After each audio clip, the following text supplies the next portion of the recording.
Hey everyone, hope you are all doing really well and welcome back to another fun travel adventure. This is a bit of a lightning whistle-top tour for us, isn't it, Stephen? We're just popping away for a weekend. It's Friday afternoon, we've just finished work and we've got to the airport. And where are we off to? We are off to Krakow, which I'm really excited about because I am seeing one of my friends I haven't seen, well, it's technically a year because we saw her last year, but before that I hadn't seen her for about 7 years. Something like that. Yeah, so she's Polish. We worked with each other at a previous place of employment, obviously, and she moved back there. And catching up with her other half, who I haven't seen in about 12 years. Yeah. And our friends Max and Hannah are also out there. But they've made a few little errors, which we'll tell you about a little bit later on. Indeed, yeah. So it will be good to see everyone. Really looking forward to it. Yeah, and the plan for this weekend is explore the city. We've been before. Max and Hannah haven't. Obviously, Magda and Martin live there now. Perhaps do some Christmas markets because, as you can see, it's that time of year. And maybe check out an escape room as well that we've found online. We'll tell you more about that as we go through a series as well. But yeah, so for today, we are flying, believe it or not, with Wizz Air. Sadly, British Airways let us down and cancelled our flights a few weeks ago. So we've had to find an alternative. Because it would have been really good had we flown them, because we would have been flying out of Terminal 3 from Heathrow, and we could have lounge hopped. And that would have we've done that once before and it was great. We went to the Qantas Lounge, the BA Lounge, the Cathay Pacific Lounge, the American Airlines Lounge. We had such a great time. So we was hoping to do that, but not on this.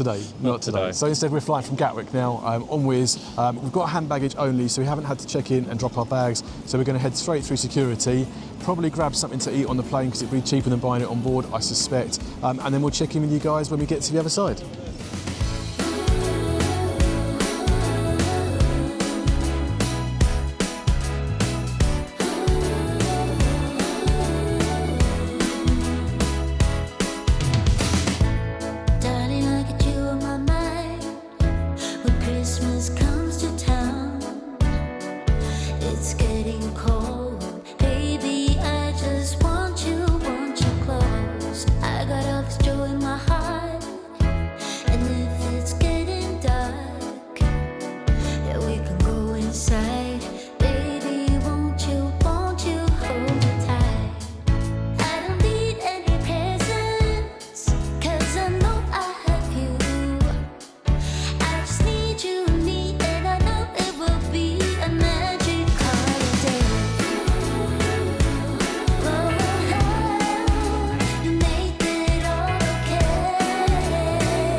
Now, we've shown this to you on one of our previous vlogs, but we just wanted to rerun that for those who may not have seen it already or who are new to this channel.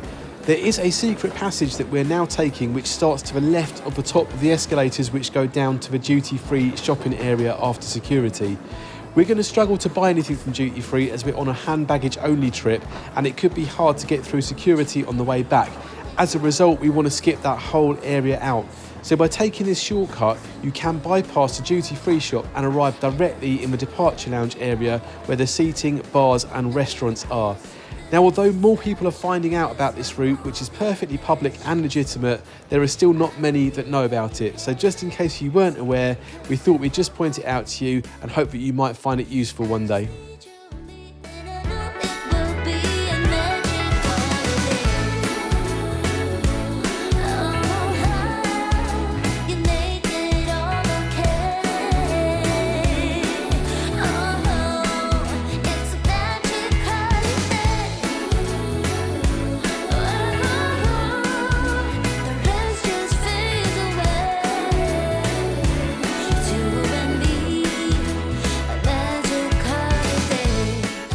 Okay, so as we alluded to a bit earlier, we were initially booked with British Airways for this trip, but they cancelled our flights and couldn't find us suitable alternatives.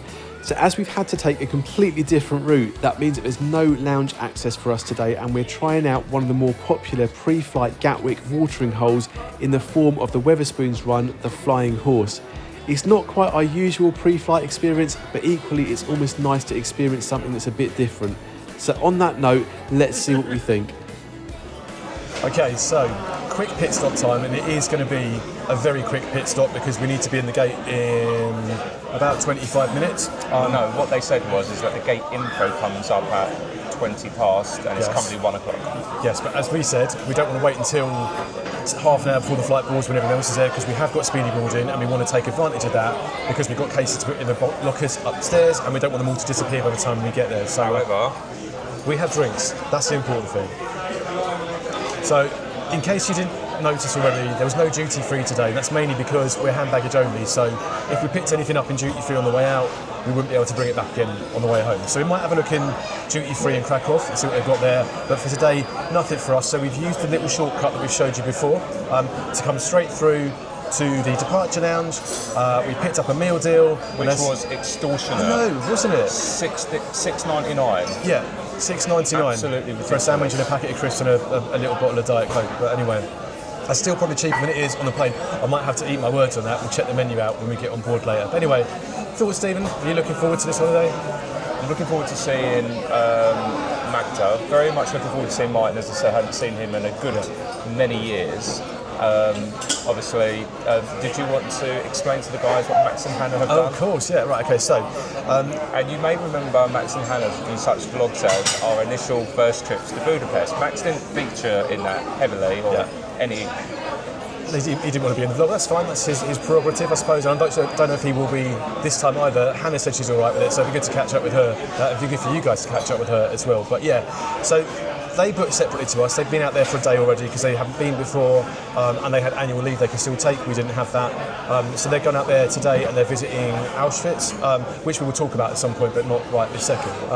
So they booked separately to us, and they went online, found the hotel that we're staying at, put the name into their search engine, booked a room there, and then we found out yesterday that it's a chain of hotels, and they booked themselves into a different one to us, which is about a half-hour walk away from where we are. So completely opposite side of the city to us. Yeah, so there'll be no conversations around breakfast, but we might go and meet them for some drinks when we get to Kraków later on. But yeah, these things happen. So guys, check your reservations carefully before booking things if you want to stay in the same hotel as someone else and you're doing it on a separate reservation. Either way, we're going to drink our drinks up, relax for a little bit, then head to the gate. Hopefully the boarding process won't be too stressful, and we'll see you guys when we get there. So while Stephen tops us up, he just wanted to share a quick thought. We didn't really say much, so we come back to the pub very quickly because we didn't say very much about what we think about this place. So we're normally used to bubbles and Prosecco and free food and drink, and that bottle that Stephen just showed you has cost us a whopping £27.50, and that is duty free, so there's no tax involved in that. So it definitely... Apparently, however, it is cheaper than what you would pay if you was in central London. Okay. I know that because I had lunch this week. There it is. So what are your thoughts, Stephen? You said you wanted to share some thoughts of all about how you're finding this experience compared to the lounge. I was just going to say, I kind of feel like it's very uncivilised, and I know it comes across as a little bit privileged. Yep. That was the word I was looking for, but I'm not meant to be. I think because this wasn't our choice of airline we initially was going to fly with, and we're also flying out to Florida next week for our Christmas getaway. And also today's been really busy. It just feels, I think it just was really hectic a little bit. Yeah. And also as well, there's loads of people here in the airport, and I suppose we're not used to crowds as well. Anyone that's watched our vlogs previously will kind of be aware that the lounges are quite quiet. It's quite a serene environment, isn't it? And this is most certainly not. There's definitely been a Friday afternoon, a few stag and hen parties getting ready to go. We've already had to move table once because of one noisy group of people. And also as well, like you said, you were a bit apprehensive about flying today, and I think I am to an extent as well, because the last time we flew it was a very interesting flight. It was. So just for your pleasure, because you may have not seen it, we're going to just insert the clip of that here now for your enjoyment. Try and muscle me up, mate. Do not try and muscle me up. Do not try and muscle me up. Just don't have to word on the street. Pub my eggs. Get my bags. What? Who are you talking to? So yeah, that happens. Well, hopefully that's not going to happen today, because I'd like to get to Kraków on time. No, I think I'm more apprehensive because it's an unfamiliar airline. I'm not quite sure what the etiquette and the rules and that kind of stuff are, so I'm sure it'll be fine. But I'm not nervous, I'm just apprehensive. It's in the back of my mind. And also as well, today has been a bit of a busy day. So Luke was up until like midnight finishing off our Epic Universe vlog, which will have dropped by this point, so do go and watch that because it is a great episode. It was a great day, wasn't it? Yeah. And obviously we were working today as well, so it's been very, very busy, very, very busy. Yeah. The only good thing about today so far is the alcohol. Yeah. And the fact that Bella didn't get freaked out before we left. That's true. Okay, so this time we genuinely are going to leave you, and we are going to probably finish our drinks and head to the gate, and we'll see you guys when we're on the route to there. And the next thing you're going to see is the aeroplane.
Okay, so we are getting on the plane.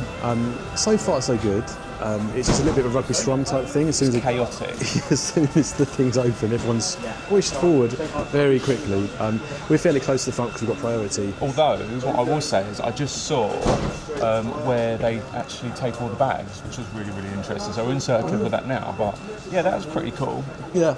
Anyway, so there's a couple of people in front of us, but hopefully we're far enough towards the front of the queue to have plenty of space in the luggage bins to put our overhead cases and our rucksacks, because we're front row and we can't put them under the seat in front of us where it doesn't exist. So watch out, Poland, we're on the way. Hopefully won't be too much longer.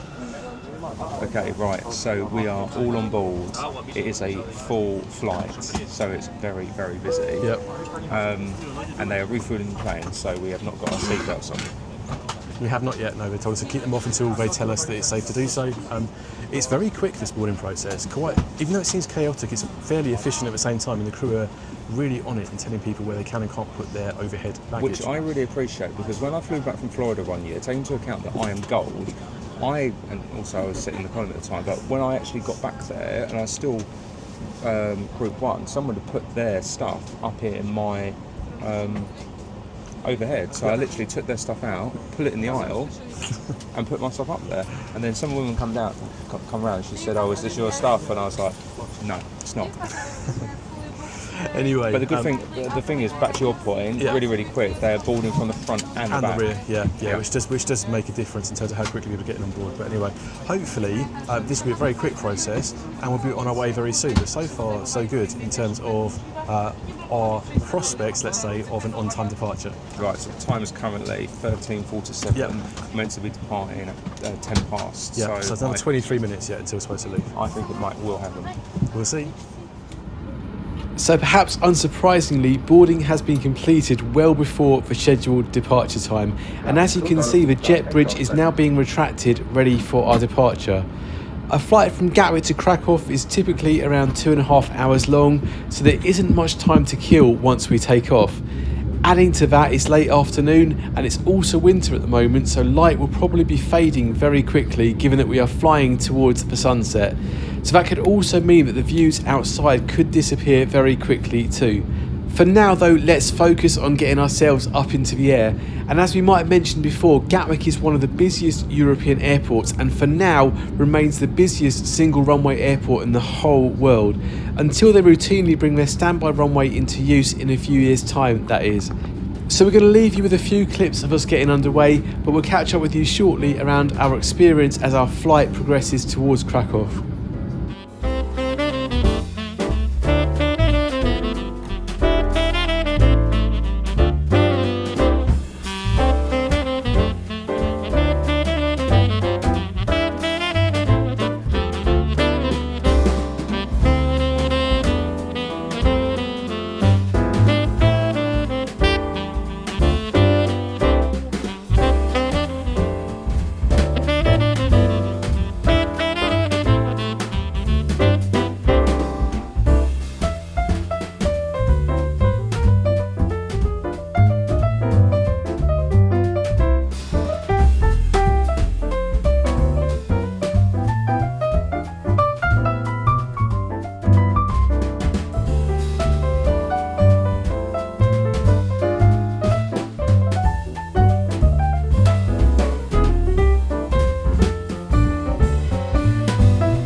Okay, so we're very much up in the air now and heading our way eastbound over mainland Europe. At this point, we're just planning on chilling out for a while, although there isn't a huge amount provided by the airline themselves to keep us entertained. But we'll check in with you again shortly to give you our thoughts as the flight progresses towards Krakow. Okay people, so we're about halfway through the flight. So far rather uneventful. We've just watched an episode of The Real Housewives of Beverly Hills, which has kept us entertained for a little while. Had a drink, had a little bit to nibble as well. And the sun is setting outside too. And the sky at the moment is a really kind of wicked shade of kind of purpley pink. And I might try and get a shot of that before we lose it. But so far so good, what do you think? Yeah, to Luke's point, like, you know, flying these types of airlines is very understated. There's no in-flight entertainment, there's no Wi-Fi. There's no USB charging, no PowerPoints, yeah. No, the overhead announcements you can barely hear. And also, what would Dorit say? Wine goes in a wine glass, champagne goes in a champagne glass. You wouldn't eat cereal with a fork. Exactly that. So we've got paper cups for our drinks, so that's fine. It's a budget airline, so we're not really expecting much more. But yeah, so far it's been all right. Not many events to report on. I have to admit though, my God, I need to stop saying that. So from all of the vlogs I've watched, when we've done editing, I always say that phrase, so I'm going to come up with a new phrase. So in any of the future ones we do, count how many times I say that. Anyway, legroom on where we are is actually quite good. It's really good, yeah. We've actually got the front seat, so it's a nice little stretch. Yeah. But as Luke said, we've got about an hour until we land. I feel so tired. It's been a busy day so far. Anyway, we're going to chill out for a little bit. I might show you a little bit about the in-flight catering as well, because we did pick ourselves up a drink or two just so you can get to see the prices. And I think we may have, even though the WH Smith price at $6.99 for a meal deal was expensive, I still think we may have got the better deal on the ground than we would have done on the plane itself. So, which is weird, because the last time we flew Wiz, we kind of were the thought process that given it was a captive market, the prices were reasonable, but I don't know why we think differently this time round, because it was only last year we flew with Wiz. Yeah, unless they've changed their prices or it's a different division of Wiz, who knows. But anyway, we might show you that quickly, and then I guess before long it'll be time for us to start landing and get onto the ground. So the in-flight catering menu is found well hidden within the onboard in-flight magazine, which you will find in the seat pocket in front of you. And just before we dive into that, the Av Geek in me really appreciates the page I've just found on the current fleet, although I won't bore you with that on this vlog. In terms of the food though, you need to flick quite a way through the magazine until you find the choices that are available to purchase on board. On the first page is their meal deals, which is the typical sandwich, drink and snack combo that you find everywhere else. The snacks being a choice of something savoury or something sweet. And pleasingly, with the price options in euros that convert to around £10 to £11.50 that are on offer today, it seems that the $7.99 we paid at WH Smith's was a good choice for us, even though at the time we felt it was a little bit on the high and the pricey side. Turning the page, there are some other choices that remind me a bit more of my younger student age days, where super noodles and pasta and sauce in packets were all the rage, although I think there's little chance of me paying prices that convert to around £3 to £4 plus for something as processed as this these days. There are also some soft drink options that again work out at £3 to £4, although I'm a bit baffled by the combi where you get a free bottle of water with the purchase of a soft drink. That feels like a double up to me. More importantly though, onto the adult drink options. Firstly, what is being advertised as cocktails to me is more of a fairly bog standard spirit and mixer, and I do think a bit on the pricey side at close to £10. The beers and wines do seem a bit more reasonable, but this is something that is a truly captive market in that most airlines won't allow you to consume alcohol that's not been supplied on board, so I guess they can kind of charge pretty much what they want. They do also have some deals on offer around combining a snack with a beer or wine, or getting a discount on 2 beers or 2 wines, which is probably a good thing if you're travelling as a couple and you want to split the cost between the two of you. If you're looking for something a bit more on the cafe culture side, there are some hot drinks available too. Now, I very much doubt that the cabin crew are trained baristas, so this is probably going to be some sort of instant powder where they just add hot water and stir. So I'd probably think twice about ordering one of these from the menu, as I don't think it'd be as good as the real thing from an actual coffee shop. There are some combo deals though with a croissant, and I think that 7 Days Max is a brand rather than a guarantee of 7 continuous days worth of croissants. And if it's just snacks that you're after without them being part of a combi deal, then you can purchase them on their own too. But again, at a price point of between £2 and a little over £4, I can't help but think that you could probably pick any of these up cheaper before boarding the flight itself. Unless, of course, there is something on this list that you want to try which you can't get elsewhere. Savoury snacks are priced around the same point, so again, if you fancy something that's not quite so sweet, you can also get that from the crew. Now, just one quick heads up for you. On this flight, Wizz only accepted virtual cards via Apple Pay or Google Wallet up to the value of €20, and we had the same issue on a previous flight with Wizz, so please make sure that you've got purses, wallets and physical cards easily accessible in your hand luggage if you think you might be spending more than that price point. For me, I have my meal deal, although you might spot the addition of some Wizz branded peanuts. I probably won't eat them on the flight, but I wanted to add up my meal deal Coke Zero with a cheeky vodka and felt a slight social pressure not to just order neat spirits on their own.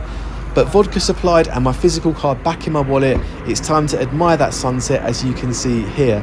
And on that, probably a coincidence, but the pink and purple tones in the sky do seem to resonate with the pink and purple colour scheme that Wizz uses for their livery, so that does feel a little bit apt.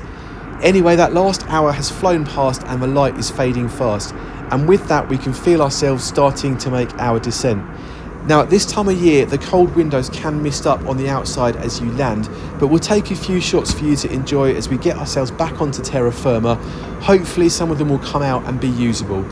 After that though, it will be time to start getting ready to head out of the airport and make our way into Krakow itself.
Well, folks, we've arrived. Actually, that's quite painless, and I think it's about 10 minutes roughly from getting off the plane to getting through passport control and getting out the other side. Although it did feel longer because it was a little bit of organised chaos.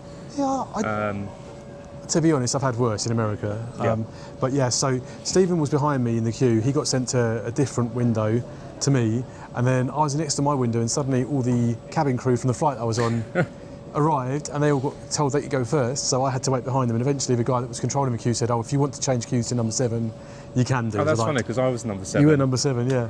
But yeah. Luke got his photo taken, and I didn't get my photo taken. They're doing the new entry-exit system here. Yeah. So that makes me think, do they already have my photo? Did you have to do your fingerprints as well? Yeah, I did. I didn't do that either. How weird.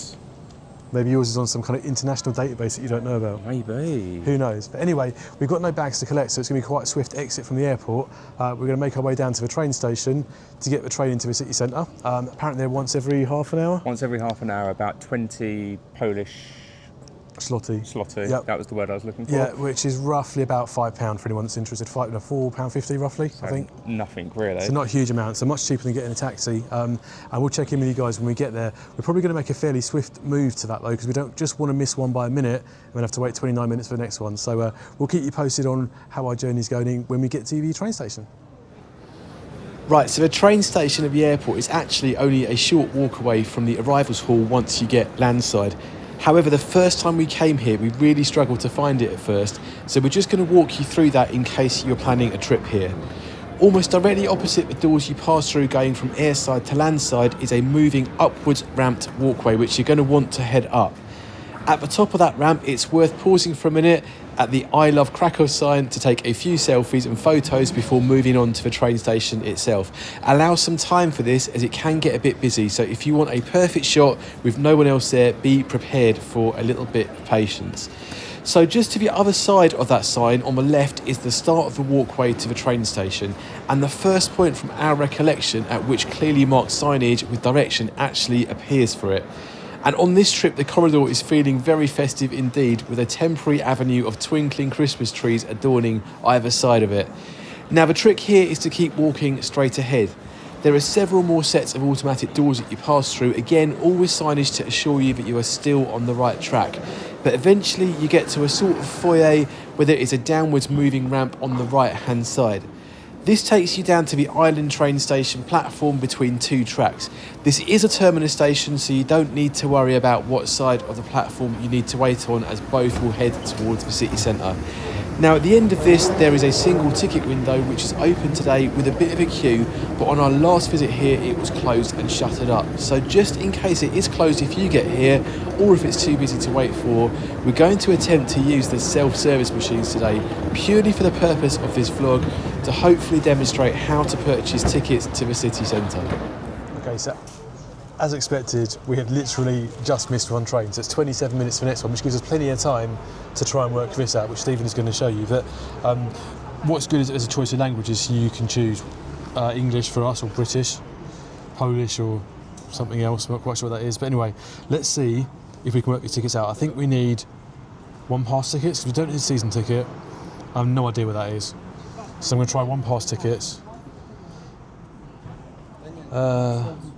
Train one pass ticket. Please pay the exact amount or use a card for payment. Do you want to proceed? Yes. Buy a single to Kraków Main.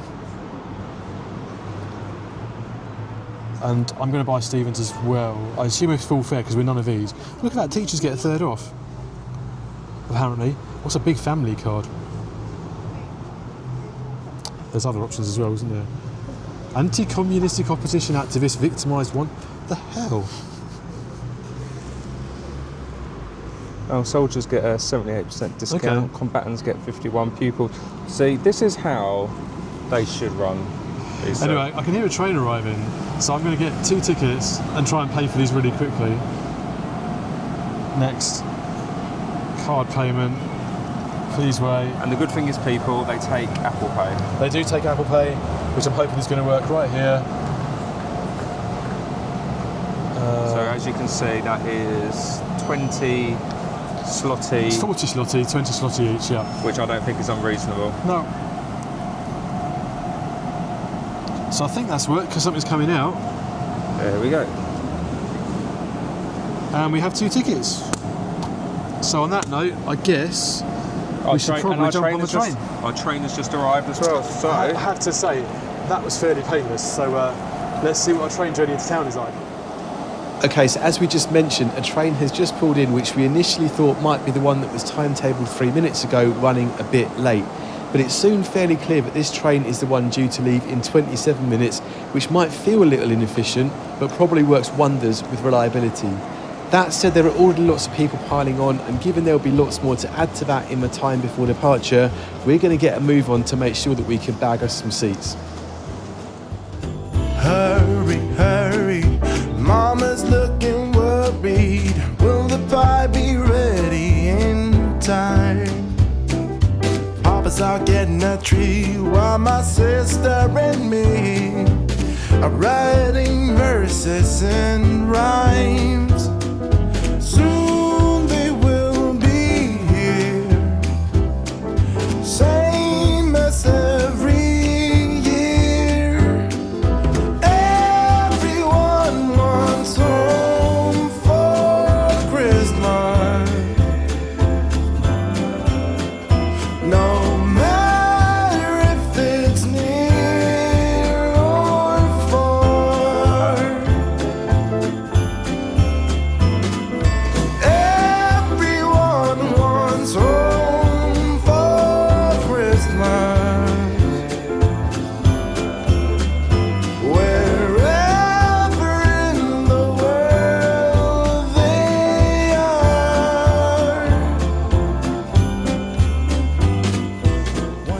Right, so we're off the train. We sat in the station of the airport for probably about 25 minutes, didn't we? So we thought we'd just missed a train, and then a train came in, which we thought was going to go fairly soon, and then we realised that we had just missed a train, and the train that came in was going to sit there for a very long time before going. But the train journey itself wasn't too bad. It did get a little bit crowded on the way. The stranger thing, though, is like we got off the train, we're trying to follow the signs to the exit, and we've ended up in some kind of shopping centre. I don't know if we were supposed to end up in there or not, but we did, and we're kind of walking around there in circles for quite a while before eventually finding our way out. But anyway, we're now out in the open air. Where's the next stop, CVB? hotel. Hotel. Hopefully, it won't take too long to get there. No matter if it's near or far, yeah. Everyone wants home for Christmas. Wherever in the world they are.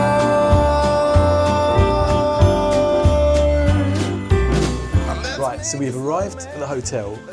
So far, so good. We literally haven't looked at anything yet, so we're going to explore this room at the same time as you guys are seeing it as well. But first impressions, if you can have a look. It's actually quite smart. The one thing I would say is that it is bloody warm in here. They do not have Yeah. a winter fuel issue like we tend to have back in the UK. They don't seem to, do they? But there is a thermostat on the wall. I don't know if you guys can see that from the shot at the moment. There is a thermostat on the wall that you can control the temperature from. So we're going to investigate that in a minute. We will do, certainly. But yeah, I guess like first things first, you've got a kind of small wardrobe, which is enough for us because we're here for 2 nights. There's a mini safe at the bottom there as well to put your things in. What looks like complimentary slippers for us to wear around the room, and there's dressing gowns as well, which again I guess are complimentary, but not for you to take. So complimentary that you take them home with you, if that makes sense. Best still wins. Exactly that. There's a couple of coat hooks here for you to put your coats on, and there looks like there's a little kind of shelf here as well. We've just dumped a couple of bits on it at the moment, but I guess that's where you kind of put your bags and stuff when you want to store them. And then a couple of chairs here, although I'm going to point something out. You know, my pet hate, everyone, is around the location of a TV in a room, and wherever the TV is, it needs to be directly in front of either seats or the bed. And actually this one to me looks a little bit low down on the wall, and it's not quite in front of the beds, and it's definitely not in front of the seats. Question is can you jostle it? What, can you move it? Let's have a look. As in, no, you can't. No, it's proper fixed on the wall like that. There's no arm on it for you to be able to to put it away or turn it towards And do you know what I'm going to say as well? These chairs remind me of what my dad had in his care home. They've got that kind of feel to it, haven't they? But I don't think the decor here is bad, to be honest, compared to some of the places we've stayed in the past. Now this, for me, is the perfect setup. And for anyone that's watched some of our previous vlogs, you know that I like to sleep on my own. And also, look, they've put a neutral zone in between the bed as well. Now, I didn't request twin beds, but they have given us twin beds, so that's perfect. And Luke noticed there was this nice little note from Alina, is that? the cleaner. Olina, I'm guessing, if I read that properly. And look, if something is wrong, please contact the reception, dial in 8 or describe on the back. I'll read it tomorrow morning. So that's really cute. It is cute, isn't it? Both of the bedsides have reading lights, and they also as well have plug sockets, which is perfect. Now, standard European plug sockets, no USBs, but I guess that's kind of expected given this is an older looking room. I guess so. There's a little writing desk as well if you want to do some work while you're here. Tea and coffee making facilities. It is all instant stuff included, I think. Yes, there it is, including the milk, little sachet of creamer. But the cups are kind of quite smart, although I kind of have a sneaking suspicion I can tell you where they came from. From the bottom of that cup there. But anyway, that's there if you need to use it. We need to have a read of this water leaflet. I think what they're trying to say is you can drink water straight from a tap, so you don't need bottled water. But there's some information leaflets there as well that tell us a bit about that. Either way, if water's not your thing, you're well looked after here because there's also a good sized mini fridge which appears to have a certain amount of minibar stock, and we haven't worked out yet if that's complimentary. I'm 99% sure it won't be complimentary because these things normally come with a charge. What we haven't yet found is a price list, and if we do find a price list, we'll stick it on the screen somewhere around now for you to have a look at. If we don't find one, well then it's not there for you to look at, and we'll have to guess how much all this stuff would have cost us. So I guess that's about it for the main bedroom. The last bit to explore, and we literally haven't looked at this yet, is the bathroom. Actually isn't too bad. It's nice and clean. It's a decent size. Yeah. They're giving you complimentary... That's just a soap and like shower caps and cotton buds to clean your ears. Yeah. You have a hairdryer. You do have a hairdryer, yeah. Now, it's not a rainfall shower, unfortunately, but it is a shower. Yeah, and it's a proper shower, not a shower hose in a bath, which usually irritates me a little bit when they get one of them to us. Now, I don't know about you people, but I don't like these all-in-one hair and body stuff. No, I prefer having separate body wash, separate shampoo, and definitely separate conditioner, which that does not have. But it is all very clean. It is clean. The hairdryer looks a little bit old-fashioned maybe, but I'm sure it will do for a couple of nights. So yeah, that's about it really. Not a bad room. Temperature's a bit hot, but I think we're going to play with the thermostat in a minute, see if we can get that down slightly. We're just going to chill for a few minutes, recharge my phone a little bit because the battery's running a bit low, and then hopefully we're going to head off into the old town to try and track down Max and Hannah, who are a little bit ahead of us on the drinking at the moment. Yeah, there you go. You don't swing my... Yeah, I'm not worried. So is that connected to that then? Yeah, it connects by Bluetooth. Okay. That. Okay. What are we saying? Right. I don't know, what are we talking about? You can sit there, you can sit there, but... You can join if you want to join. What are you talking about? We're doing that some vlogging. We're doing some vlogging. Do you want to get involved or not? No, go on. Oh, right, what are we talking about? Whatever. So we're here in the free bar. Free bar, yeah, which is not free by the way. It costs you money to buy drinks here. We're underground and we're having some good drinks, which are cheaper than the UK. Maybe what we should start is actually you can reintroduce. All right. Yeah, oh yeah, who am I? He could be a very good director. Yeah. Right, let's start with that. Okay, right. Okay, folks. Pause. Okay, folks. Right. So we have rendezvoused with Max and Hannah. And Hannah, you may have seen before on a previous vlog. But we are probably going to get to as much shenanigans as we did in Budapest. And Hannah and Max are already on the train. We have caught up a little bit, but perhaps have a little bit further to get caught up with them yet. But anyway, what are we doing the rest of the evening? So What's the we're plan? currently in pre-pub, not pre-bar, pre-pub. Yes. And what I found is a lot of people are English here. I think they see the word pub and they gravitate towards it. This is true. We are currently underground in an archway. I'm not sure on the origin, but probably can look it up later. Yeah. Drinks are pretty cheap, pretty good price. We're a few drinks deep now. Looking for someone to get some food in a minute. Maybe some more drinks after that. But yeah, it's good to catch up. We've been here since yesterday, and we had a really good time. Today we went to Auschwitz, and then got back, had some drinks, and you guys obviously have arrived, so... Explain the situation about the hotel. I'll let Hannah explain that one. So, turns out what we got was booking the same hotel venue. Isn't the same. There's more than one golden tulip in Krakow, and we are in the one, I can't remember what it's called, Kashmirish. Thank you. Yep. And you guys are in the city centre, so we had to get a tram ride over here to meet you, but it's okay, we're good. We'll meet for breakfast on Sunday, we'll probably do our own breakfast tomorrow morning. And then do Most some... of the time we're just going to spend in out anyway, so the hotel's just somewhere to sleep at night, but Exactly. yeah, that was quite funny when we realised we weren't staying in the same hotel. These things happen, and the good thing is we found each other, obviously. The drinks here are really cheap, and just to kind of put a point on it, we've had a couple of cocktails, and in London, central London, you normally pay probably, what, do you think about £15? Yes, 15 to £20 a easy, cocktail. yeah. And they're working out here somewhere around the £6.50? £4.50, I reckon.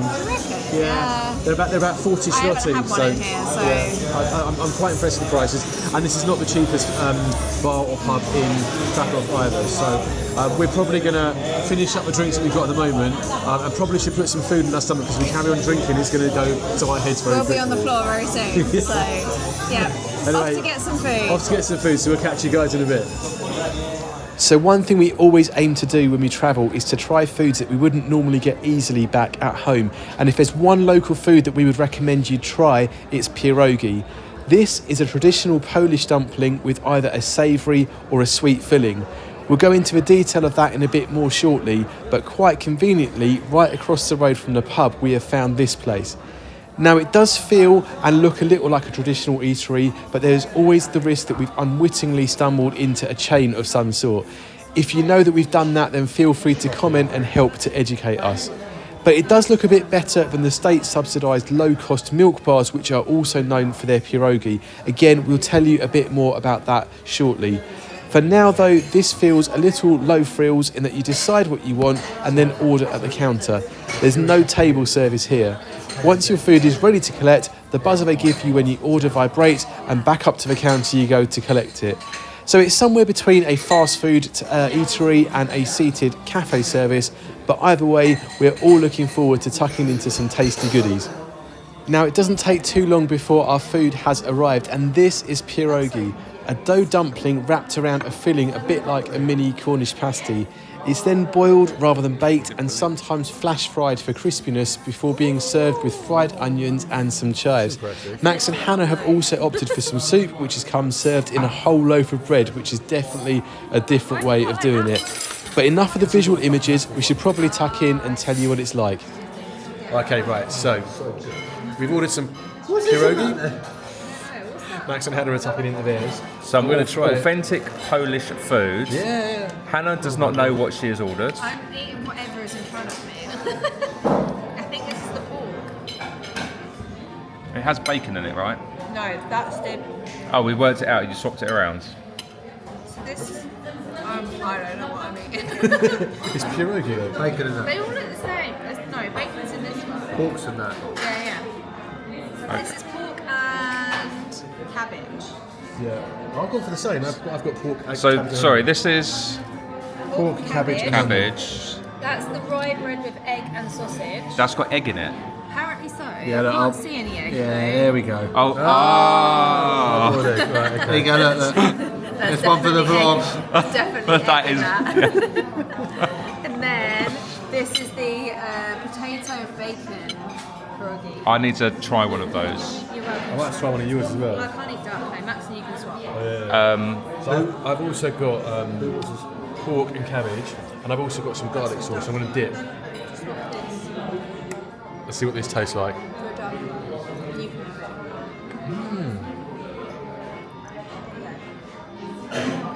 Good. It's really good. That is like sour cream and garlic. It's very tasty. I'm enjoying this. Right, this is very authentic for us, so we are going to eat our food. Yum, yum, yum. So we are starting with some mulled wine, which has an actual kick to it, right? Yeah, I just tried a bit of mine, and it's definitely one of the stronger ones that I've had. It is really strong. Yeah. And I have gone for the duck pierogi. Duck and apple pierogi. Pierogi, that's the word. And I actually think, I'm going to say, I think they're the best ones around the table. I've not tried one of yours yet, which makes a change. But it's actually delicious. Yeah. And it's really dense. Yeah. They're quite heavy, aren't they? But not in a kind of bad way. You look at all the meat in there. Very meaty. Yeah. Does it taste good though? That's the question. I think the apple elevates it. Okay. Yeah, That really, makes really yummy. What does your eggplant casserole bowl? It's egg and pork bowl. Yeah. It tastes good. I haven't had the bread yet. There's a big egg there. Is there still a big egg in it? Yeah. I took one. Are you going to have the egg? I'll have one. Oh, is that my egg? So it's literally half a hard-boiled egg, right? Yep. Look at that bad boy. And that's interesting. I never thought of putting that in a soup before. How's your food been so far, Hannah? Very nice. I mean, Filling a hole? I've got no idea what I'm eating, but it tastes good. But at least, like, it's called pork or it's called duck, and it's Yeah. not called mystery meat. That's true. But I think this is as authentic as we're going to get for the rest of this little weekend Christmas getaway, and I very much appreciate it. And it only comes to, this was like 52 slotty. Yeah. That was, I want to say, maybe 10-ish. It didn't pop through on my phone yet, but very inexpensive. Yeah, quite. That's about somewhere around £12, isn't it? Yeah. Very good value for money, people. Agreed. So before heading off, we did mention milk bars earlier, which are very much a Polish establishment. They are a legacy to the socialist era and remain subsidised by the government to this day, being popular for their nostalgia, affordability and home-style cooking, including pierogi. We experienced one whilst doing a food tour on a previous visit to Kraków and would recommend giving it a try if you feel brave enough to.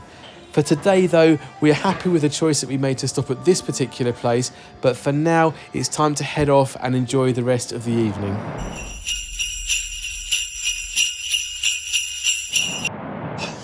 Right, morning everyone. Good morning, world.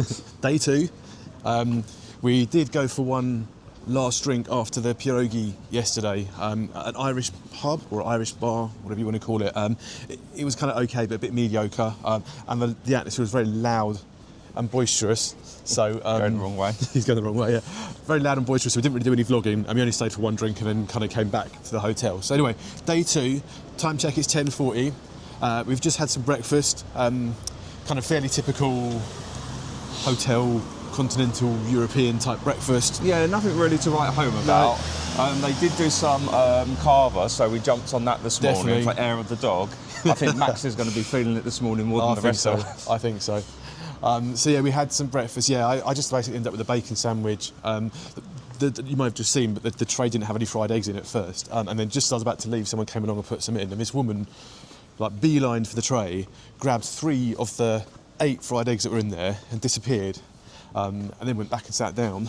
And then just before we left, we noticed that she'd left 2 of the eggs and gone, which I thought was a little bit selfish, seeing there's other people waiting for the eggs as well. Anyway, let us know what you think in the comments about that. Is that good buffet etiquette or not to do that kind of thing? I know Chloe wouldn't approve, and we will call that egg gate.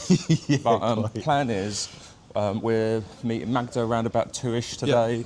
As we said, it's about 20 to 11, so we're on our way to meet Max and Hannah. We're going to a Cat Café. I'm quite excited about this. Yeah, so lots of pussy stroking. I'm not sure Bella would approve. I'm not sure anyone would approve of that phrase either, but anyway. Trust you. And I have to admit, oh my God, I said I wasn't going to say that. It's not too uncomfortable. For me, the weather is just perfect, but I have got a gilet on and a Christmas sweater, whereas Luke looks like he's going for an Arctic walk. Do not be deceived by the blue sky. It's single-digit Celsius temperatures at the moment, and I don't know why Steve doesn't think it's cold. I think it's a little bit chilly at the moment, hence the woolly hat. And I do feel really naked without my sunglasses. Anyway, putting all of that to one side. Yep. Next stop is the Cat Café. Yeah, I'm looking forward to that. So yeah, we'll see you guys in a bit. Well, this is definitely a first for us. We've seen cat cafes in other cities that we visited, but for whatever reason have never found the time to try one. The concept is that this is a cafe serving the usual sorts of drinks and snacks that you'd expect from a cafe, other than you get to immerse yourself in some feline frolics whilst you consume whatever you decide to purchase. Now, of course, we do have our very own fluff monster at home who very much keeps us reminded that she's in charge and should have fuss and attention on demand. But this is a whole different experience involving a whole pack of cats. The cafe itself is set back a fair way from the street, but the entrance point is really obvious, and we both love how the cat theming is everywhere that you look as you walk through the alleyway to the entrance itself. At the end of that, you enter double doors to the cafe where a welcome host greets you. You then need to sanitise your hands, but after that, you head upstairs through a sort of airlock door and then into the cafe. It really looks like this is a cat's home though, with plenty of apparatus and toys to keep them occupied, along with some soft cushions for them to pass out on once they've had their fill of activity. So we're going to grab a drink and see just how much mischief they get up to here. Right, we're inside, and I can't talk too loud because there's a little notice here saying don't speak too loud because it might disturb the cats, but I've acquired a Nutella latte. Yeah, got that one. Which tastes like a Nutella latte. It's quite nice. It's not too hot, even though it's in a glass. But it tastes very nice anyway. There are literally cats everywhere. We've not had too much attention yet, but someone's just had one curl up on their lap. So I'm waiting for my turn to have that little moment with the cat. So we'll probably be here all day at this rate. But so far, it's quite nice in here. There's little toys for people to help themselves to and play with as well. And there's like a little climbing frame around the roof as well for the cats to run on. I think Steve's just found a cat by his side. But yeah, anyway, so far so good. And the coffee's really nice too. So whilst we're waiting for our drinks, Stephen saw this little board that tells us all about the cats that live here. It's all in Polish, so we can't understand a word of it, but it does seem like a nice touch. Either way, let's get ourselves immersed in the life that the cats are leading here.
Anyway, enough of the feline frolics for now. Time is moving on and we have lots to cram in today.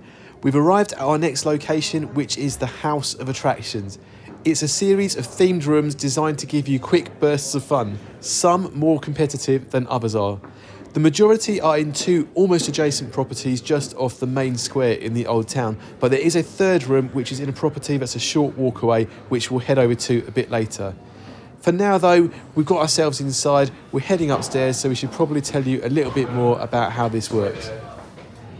Okay, so we have now arrived at the House of Attractions. House of Attractions. Now, we have been here before, Hannah has not, so this is a new thing for her.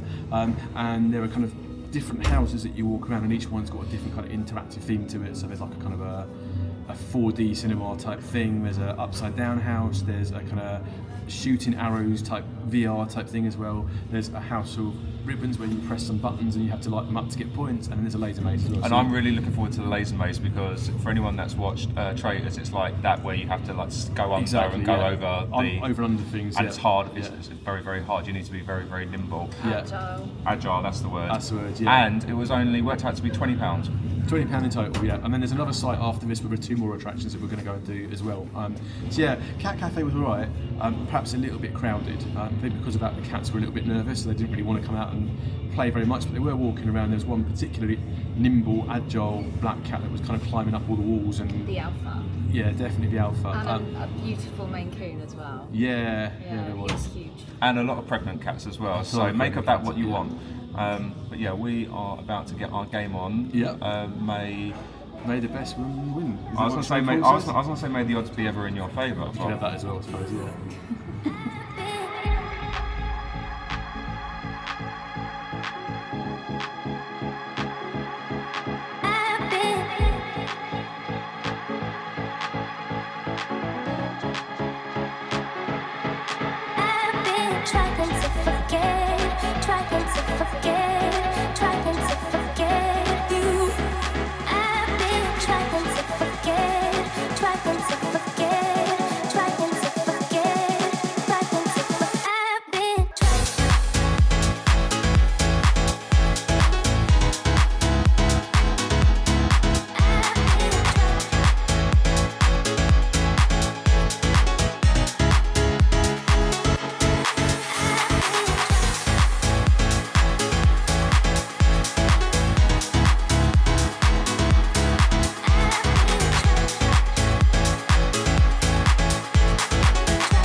So we found our way into the mirror maze, and the concept here is that you need to find 4 numbers hidden within the maze that become a code to get you into the infinity room, which is quite a sight to behold, and we're going to show you that in a second.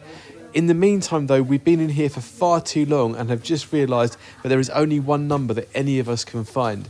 So we're figuring the 4-digit code has likely life expired and we should probably just move on, asking nicely to go into the infinity room.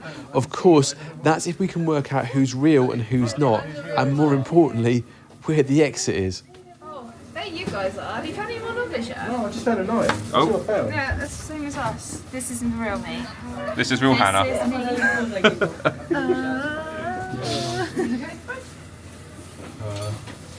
This is real Luke. It is real Luke, yeah.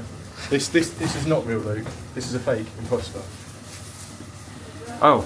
That was a hole. That's Okay, people, we're in the infinity room, which is a little bit. I don't know what the phrase is. It's a bit trippy, yeah. Oh.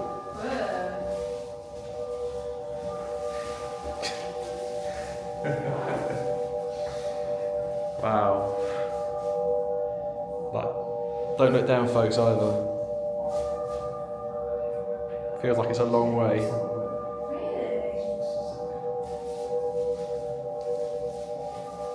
What are you doing down there, Luke? You alright? I'm feeling a bit dizzy. Would you just jump off that down like that? No. Do that.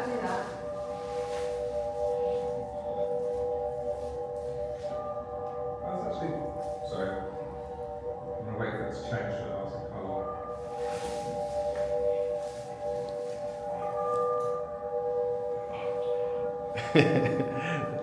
Stephen's in it all Insta story mode by the look of it. Trying to, yeah.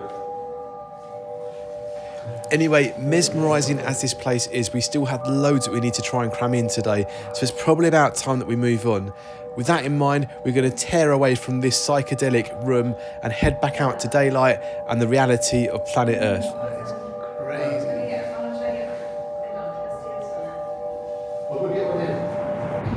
Okay, so Max and Hannah have decided they want a snack, and I can't say I blame them looking at these, to be honest. They do look pretty awesome.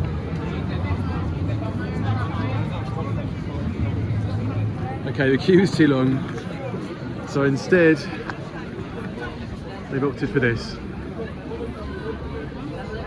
Authentic Polish cuisine, of course. Okay guys, what have we succumbed to? McDonald's. And how is it? Interesting. Cheap. I've got a wise Mac. Vice Mac, is it? Vice Mac, yeah. It's basically just tomato, onion, burger and cheese. Okay.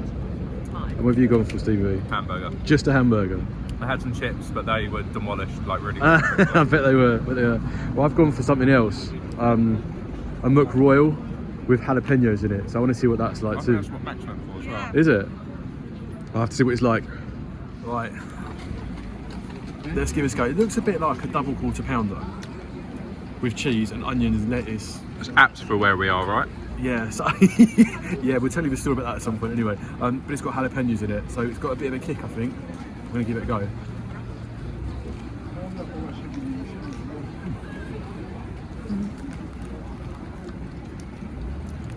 I mean, it's double quarter pounder basically with jalapenos, but not particularly spicy. They have a bit of a kick to it, but the burgers are quite nice, which is good.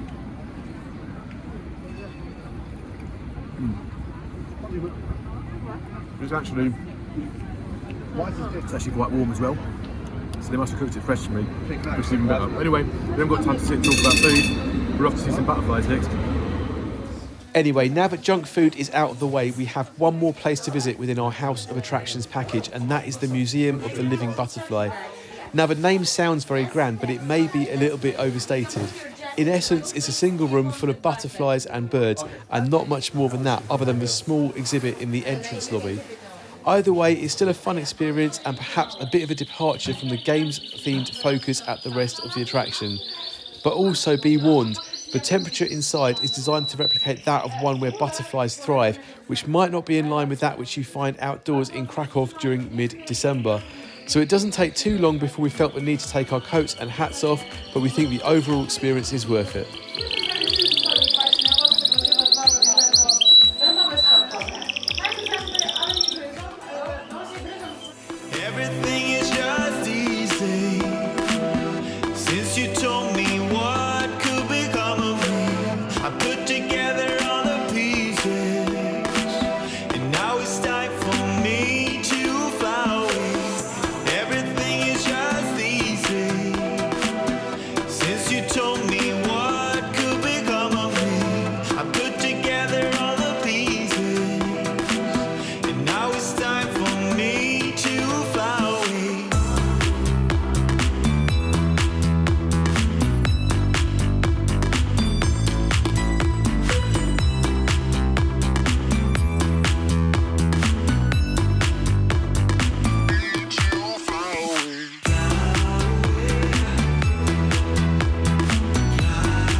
double trouble now. I did have one on this hand, and then I got another friend for a split second, and the other one didn't like this one, so it flew away.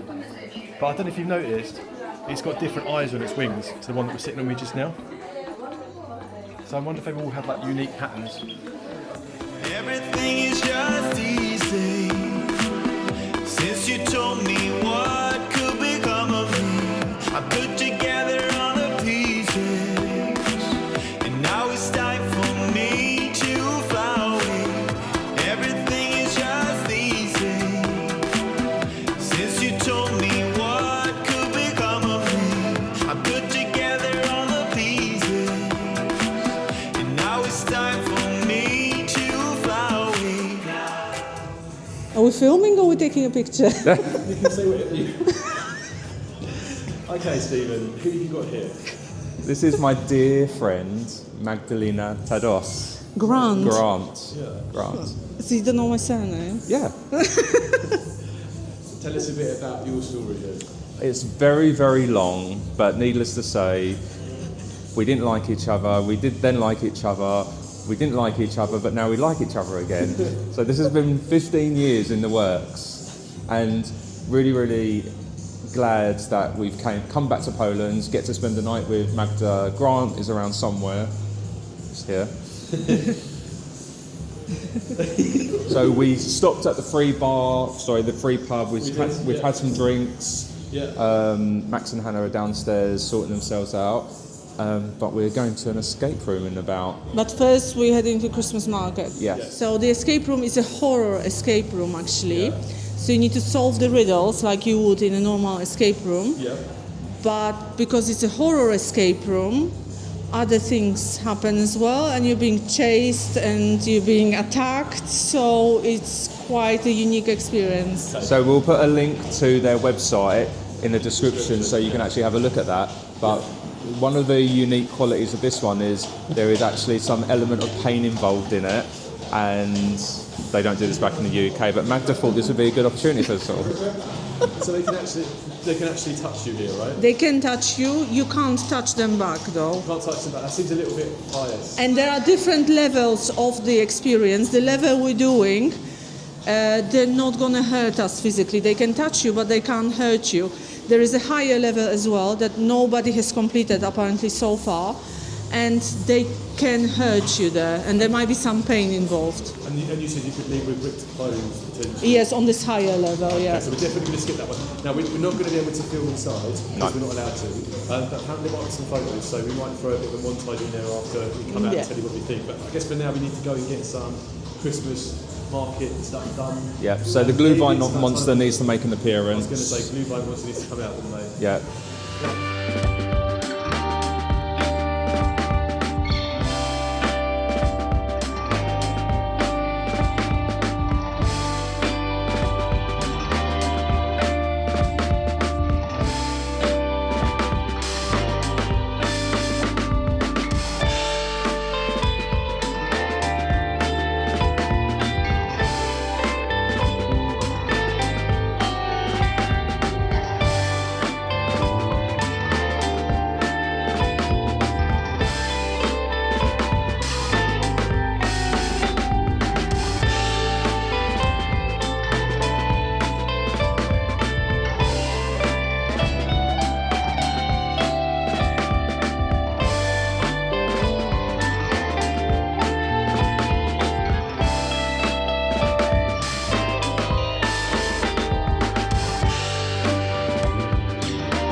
Got people.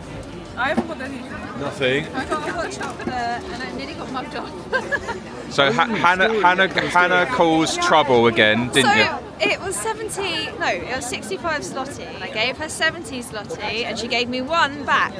So I said it should have been 5, and then she slammed it down on the counter and basically told me to do one. So. No, she didn't. But she argued for a little bit. She argued. Oh yeah, no, she pretended she didn't understand what I was trying to say, but she knew. We knew, she knew. She knew, we knew, and then she gave it to me in the end. And Magda, do the face she did. Yeah, it's probably because she saw me, and obviously I'm no joke, yes. So she told me all this. So the Glühwein monster has shown his face. The only thing I'm going to say, right, and this is the one thing that's not so good here, is that you don't get a nice takeaway cup that you can keep if you want to, or take it back to get your deposit back. It comes in like a Are you sure? Starbucks cup. Because they do it like in Wrocław market one last week, so I think it might be a possibility here as well. Okay, well maybe we come back to go somewhere else, but this one's just in a Starbucks. I think we might need some like liquid nourishment after we've gone through the Lost Alley Souls or where. Souls Alley. Sorry. Lost Souls Alley. Yeah, so Lost Souls Alley. You're not taking it seriously. I'm literally going to go in ignorant, I think is the best way to put it. Yeah. Ignorance is bliss. Yeah, we'll have to see. But anyway, I'm going to drink this up, get some Dutch courage, because I think we need it before going into that. And so the drinks you had earlier weren't Dutch courage? No, they were just cheeky drinks. And also as well, what did you say? We're not allowed to drink before we go? Yeah, we need to be sober, so we can't. I'm sure they're not. I don't think they're going to test us like with. Don't think. With breathalyzer. but we can't look test, so we need to behave like we're sober. We can manage that. And also, British people have that kind of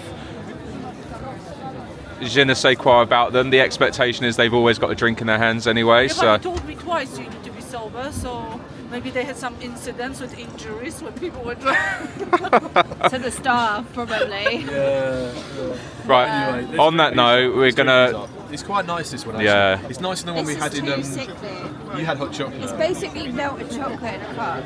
Yeah. It's nice, but it's a lot. It's really rich. Right, I'm going to drink this, and then I don't know if we'll get some food or not. We'll see. I don't feel overly hungry, but we'll see. And then at some point soon we get to that escape room and see what it's like.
This place is chaotic.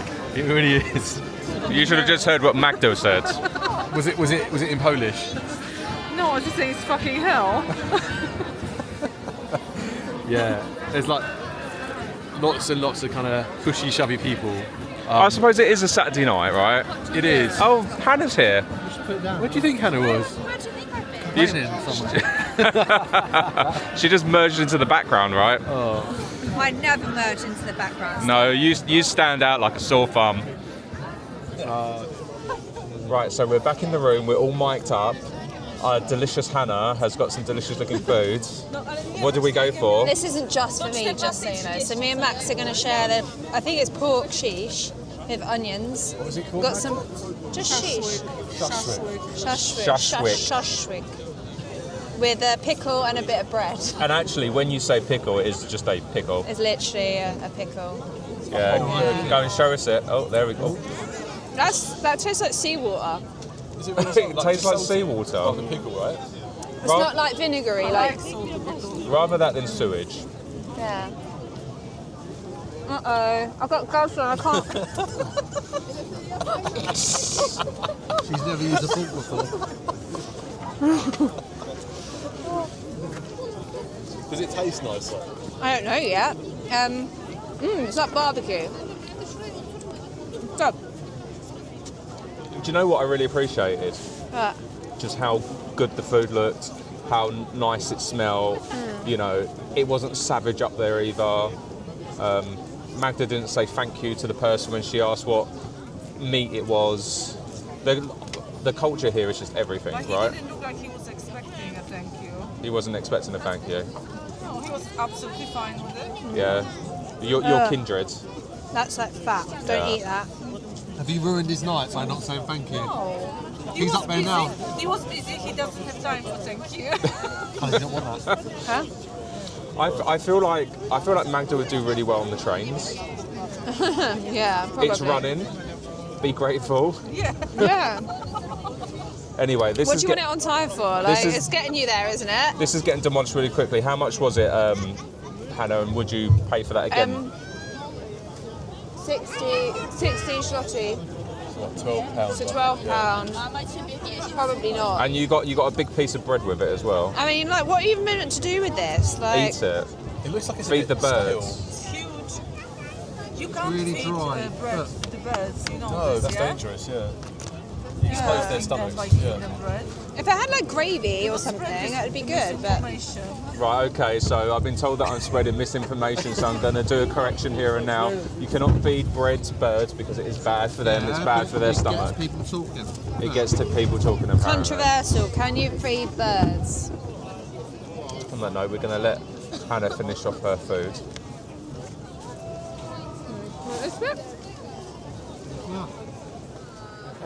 Anyway, that's enough of the Christmas market for now. We're planning on heading back tomorrow to sample some of the food for ourselves, but for now we have another engagement awaiting us this evening. And this one is something completely different. It's called the Lost Souls Alley, and it's something really chilling and unique, so we can't wait to give it a go for ourselves. Think what might happen if an escape room merged with a haunted house at a Halloween festival, and this is it. First off for us though, it's time to check in at the venue in what is sort of a reception and waiting room area. The theming is really on point here. The walls are a haunting shade of red, and the memorabilia and photos on the walls are definitely more on the creepy side.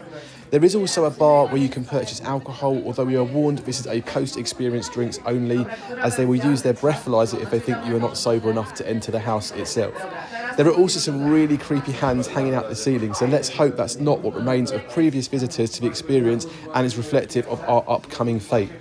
Lastly, there are washrooms available for guests to use either before or after the experience. However, given the scene looks a bit like a bloodbath, I don't think any of us would be wanting to hang around far too long inside here. Enough of that initial tour though. Now we're here, we should probably catch up with you all on how we are feeling about this upcoming experience. Right, so we've got the core group here. Max is cameraman. Yep. And we're just about to go into the Lost Souls Lost Alley. Souls. Lost Souls Alley. Yeah. Lost Souls Alley. Yep. We've just had a sneaky look inside, and we've looked at the preview screen, which is pretty epic. It's all kind of like a kind of a dark light, like ultraviolet, infrared type cameras, and you can see people being chased and being dragged and being pushed and shoved. And so like, I really don't know headlock. what we've let ourselves in for, to be honest. And we had lots of screams as well. We've heard some screams too. So tell them about the conversation you just had when you was asking. There's obviously a bit of lost in translation. So you asked about the pain level, and he asked you if you wanted to get tasered, right? Yeah. He's like, we can do taser if you want taser. I was like, I don't want to do we don't want tasers, no. No, I'm good. I want to be touched. I don't want to say that. We want the yellow one. So just pushing and shoving is fine, thank you. I don't mind being touched, just not pain-inducing. And also, folks, just a bit of advice, right? They do say you can't come in if you've been drinking, and they've actually got breathalyzers as well. So if they suspect you've been drinking, they will breathalyze you. We were going to go letting and you have a shot of something to give us a bit Dutch of courage, yeah. but I think we're probably going to have to just get on with it. Yeah. Don't want to risk not passing the breathalyzer. So you're just going to have to trust us that this is going to be a unique experience, because unfortunately we won't be able to take you with us. Magda has assured us that they do photos, so we might be able to insert a couple of those, we will see. But you have done this before. Yes, and they give you like a code and you can download the pictures. So the goal is just to make it out alive. Just to survive. And they said it's going to take a minimum of 30 minutes. Yeah. Yeah. So I'm really looking. And if we get too quick, they said they'll make it more difficult for us. So basically, you're doomed either way. You will be in there for at least 30 minutes. At very least, yeah. So just a quick one. Who's going to be the biggest screamer? Stephen. And or me, Magda, probably, yeah. No, I'm alpha gay, so I'll be good. Yeah, I'll be good. Yeah. And who's going to get targeted? Who's going to be the victim? I don't know. Whoever screams the most is likely to win. Who's the biggest victim?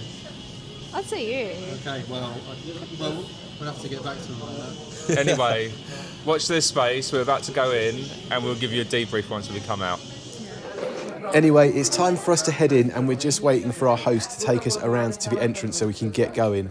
Now, as we said, we can't film inside. This is for the safety of ourselves and the live scare actors. But what we can show you is the footage of other guests that they have on display in the waiting area to try and get people a bit spooked out. And hopefully we can get some of the pictures once we're all done. Just for awareness, they are an extra which you have to pay for at the end, but we're hoping that they'll be good enough for us to want to make that investment so that we can show you what our experience was like.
Start with the girls.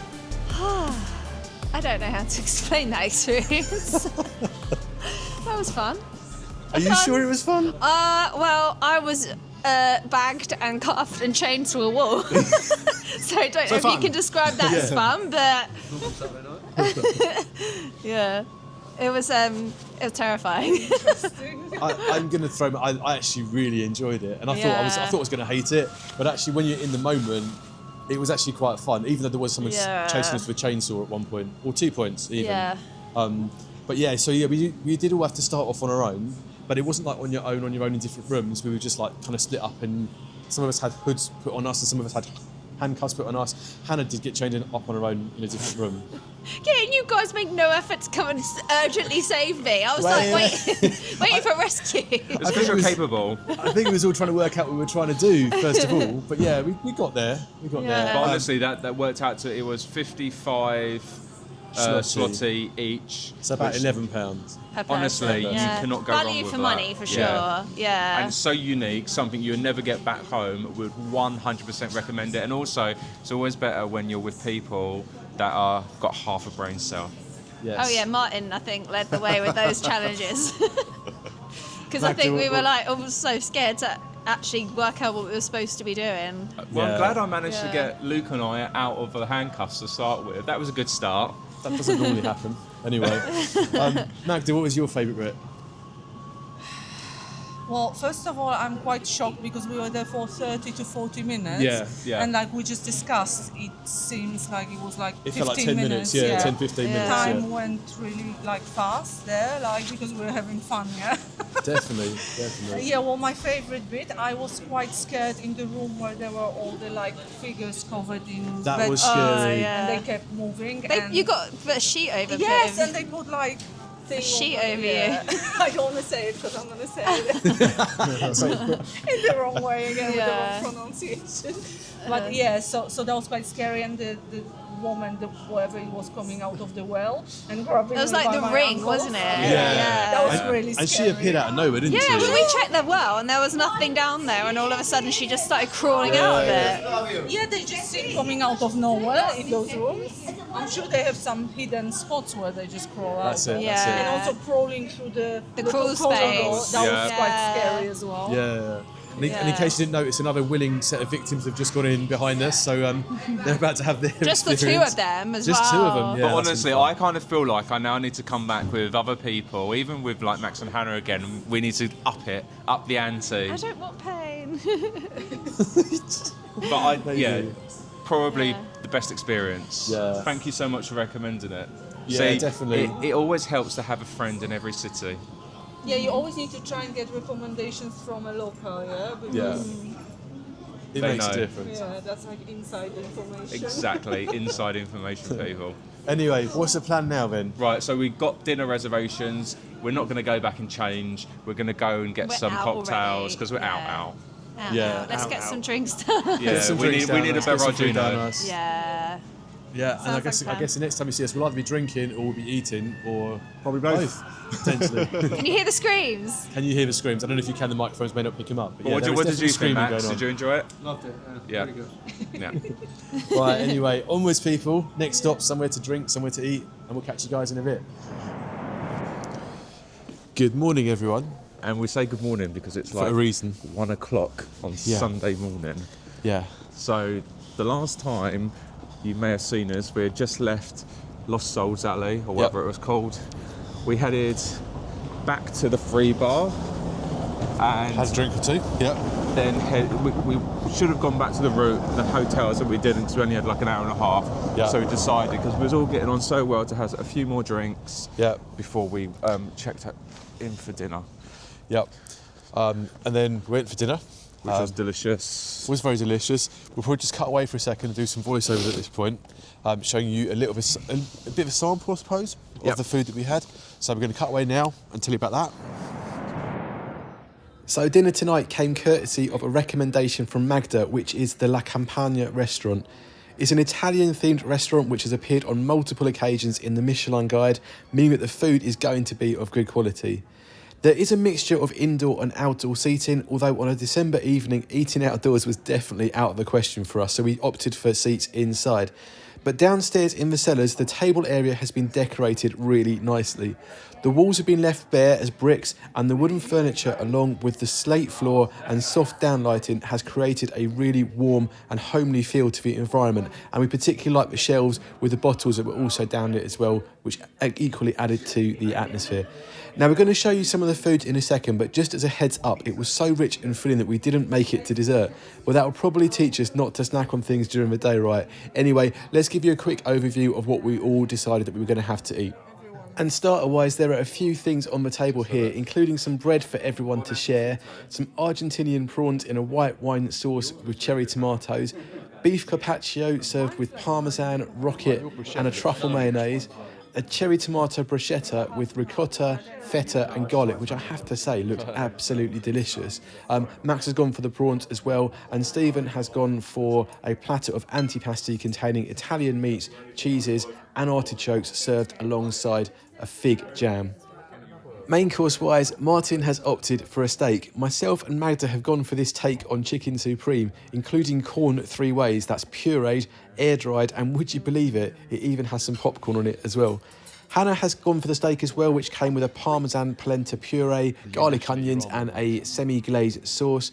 Max has gone all traditional and had an Italian-style lasagna, and I have to say, actually, looks a little bit better than the lasagna you might get in the Wetherspoons back home. And Stephen, of course, has become a dolphin again and opted for salmon with a celeriac puree and black currant sauce. Have to say, all this food was delicious and highly recommend this place. And we're back. So yeah, food was really nice, really enjoyable, but we didn't feel like we were done at that point. So we went for a few more cocktails. Another bar, which I put a cutaway to here, called Midover or something along those lines. Either way, it'll be in the cutaway now. Again, a fairly kind of busy bar, but not too loud, not too boisterous. So we had a good conversation, had a few more drinks. Enjoyed ourselves, but it wasn't so loud that we couldn't have a conversation. I think Max and Hannah and Martin and Magda were all getting on really, really well. Which is really, really nice, actually, because yeah. you never know how it's going to work out, especially with the fact that obviously Magdin, Martin and I have established relationships. Yep. So it's nice that Hannah and Max felt really comfortable around them. I mean, individually they're good people, great company, hence why they're our friends.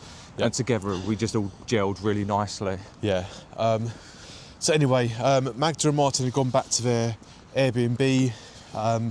So they're off fairly early in the morning back to the village where they live, which is about 2 hours out. We thought we was going to get a little bit longer with them, but we didn't. I think Magda was saying that her mum's cat, who she's looking after, has got diabetes, so needs insulin injections and that kind of thing. So they need to head back early tomorrow morning. Max and Hannah have gone back to their hotel, which should have been our hotel, but they made a mistake. We'll put it on them. And they're in a different hotel to us. So we're going to message them when we get back to the hotel and decide whether we do breakfast together somewhere tomorrow and pay for it, or do we have breakfast at our hotels, which is included in our bill, and then meet up afterwards. But either way, our flight tomorrow is not till 6 o'clock in the evening. Theirs is at 9. Theirs at 9 o'clock in the evening. So we've got some time tomorrow to still do a bit more exploring yet. But for now, we are about 1 minute, maybe 2 minutes away from our hotel. We have had such a good day. It was so lovely seeing Martin and Magda. Yeah. It just reminded me just about the old days, 15 years ago when we were all still young and we were doing the whole direct line thing, and friendship is enduring if you want to make it work. Yeah. And I'm really glad that Magda and I had the opportunity to reconnect. Yeah. So we are kindred spirits. We kind of hate the same things in people. But anyway, we are about... which we're going this way. We're about 2 minutes away from the hotel. I'm really, really, really cold. It is freezing cold. So I'm about ready to get into bed. I think Stephen is too. Yeah. So if I'm honest, I feel a bit tired. I'm not geared up at my age now to do late nights out like this, but somehow I've managed it tonight. Anyway, what's going to be seconds for you will be hours for us. Yeah, and we'll catch up with you guys whenever we wake up in the morning.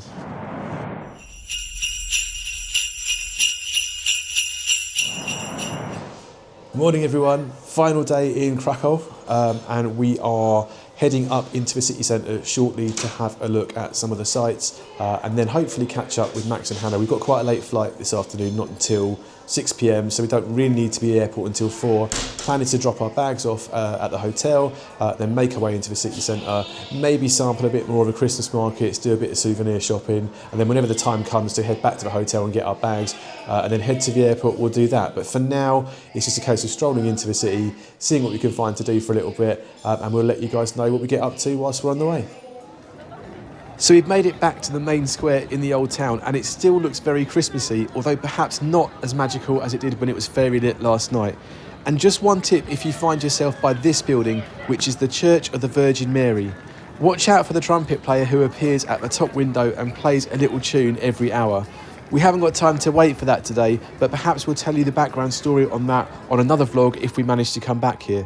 For now though, Max and Hannah are just dealing with a couple of childcare matters back home and will be meeting us shortly. So we're just going to have a look around the inside of the market for souvenirs whilst we wait.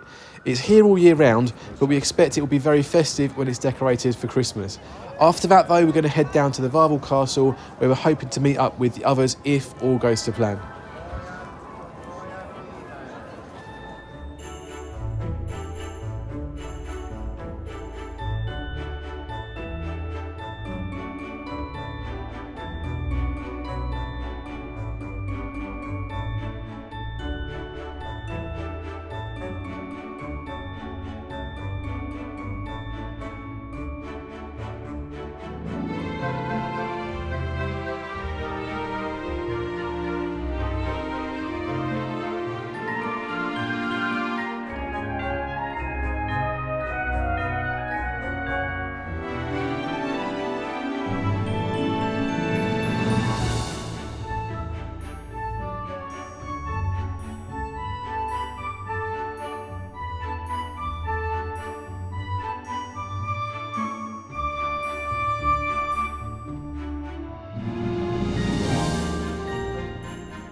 So the indoor market was good to browse and we may have picked up a couple of bits, but we're now on the way to meet Max and Hannah at the Wawel Castle.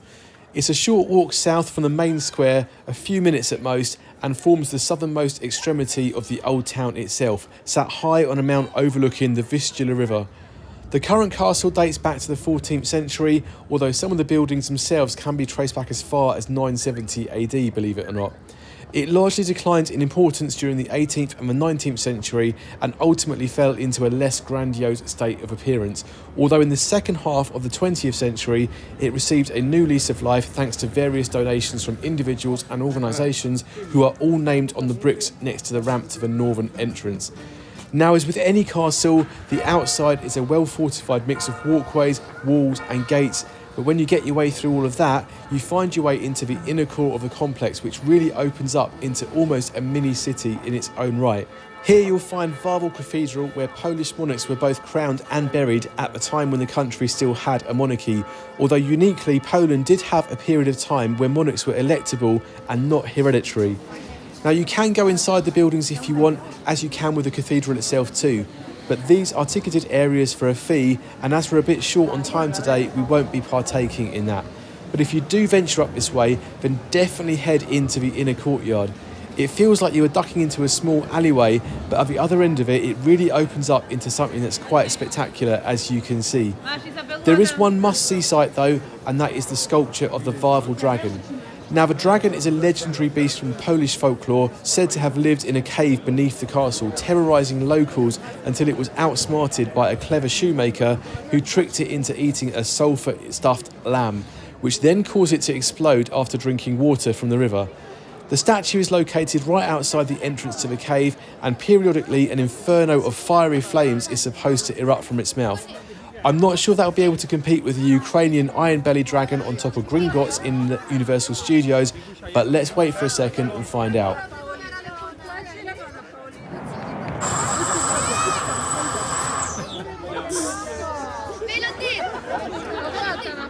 Okay, so maybe not the Dracarys moment that we were expecting, but kind of cute nonetheless.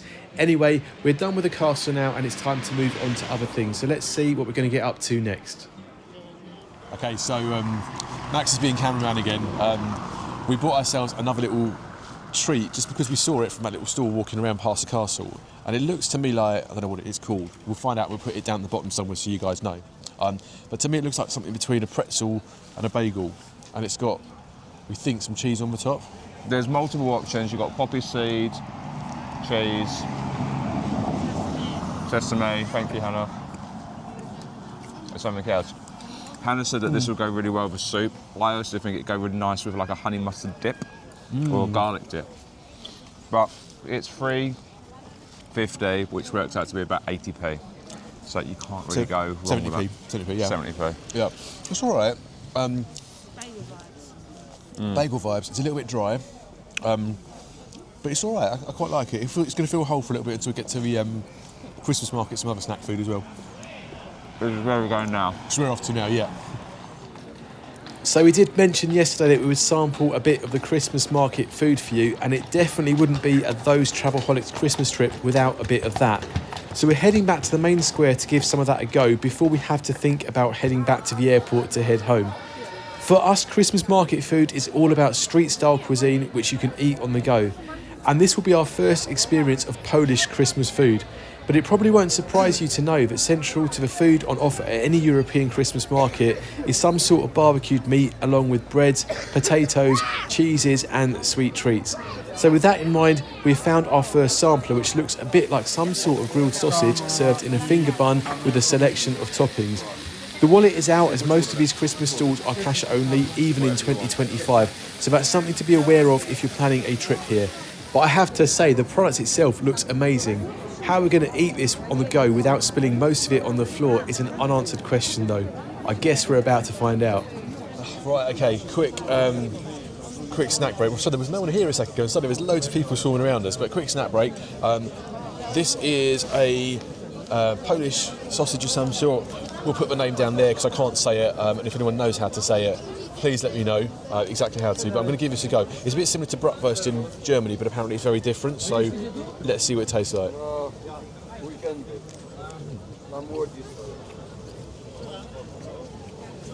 Meaty. How much was it? It was 50 zloty, so that's 10 quid basically. But there's quite a lot of food there. And that's massive. That's cheaper than what it was when we went to Belton Manor last week. It is. That was like 12 or 15 pound maybe I think it was, and it was a lot smaller than this. But anyway, I've only had sausage so far. It's got ketchup, crispy onions, sauerkraut, and pickles on the top.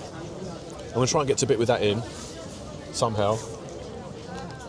Oh, hot. Is it good meat? Do you like a bit of sausage, don't you? It's very tasty.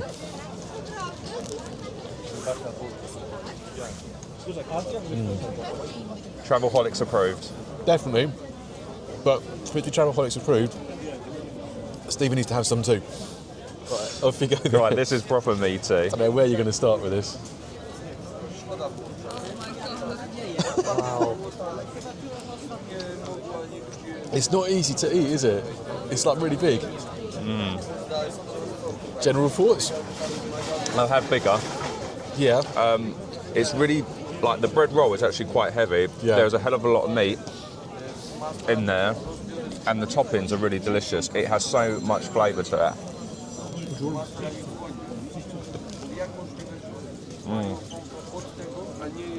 Yeah, it's good, isn't it? That is so worth it. Absolutely delicious. I'd agree. Anyway, we're going to finish this and head on for more food. Right, next up is Ostrzypek, which is a grilled cheese that we're really pleased to see, as we might have come across it before. And at the Christmas market, it's served either plain or wrapped in bacon. Tempting as a bacon option might be, we've decided to keep things classic and have just got a plain version for ourselves today. But both are served with a tangy cranberry sauce, so let's get our thoughts on this. Right, next on the list, this is just a little tiny snack, I don't know if you can see. But we've had this before, the last time we came to Kraków, and it's basically like a grilled Polish kind of sheep's milk cheese, which they serve with a little bit of cranberry sauce. I recall it being a little bit like halloumi, so I'm going to try it again, because we weren't vlogging back then. I'm going to try it again and tell you guys what I think of it.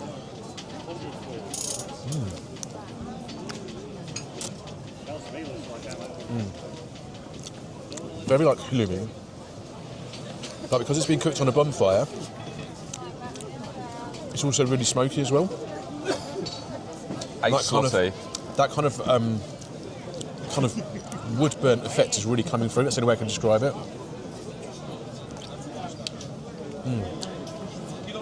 But yes, 8 zloty, so that's what, £4? Cash only. Cash only, yeah. Oh, it's right. Absolutely delicious, right? Let me do my maths. 8 zloty is £1.60, not £4. Don't know where I got £4 from. £1.60 for this tiny little taster, but it's very, very nice. And I'm about to devour my last little bit. And then Stephen, if I speak to him very nicely, might tell you what he thinks about his. It's got like a rubbery texture to it, which would make sense because it's a kind of grilled Sheep's cheese, milk, and it just looks absolutely delicious.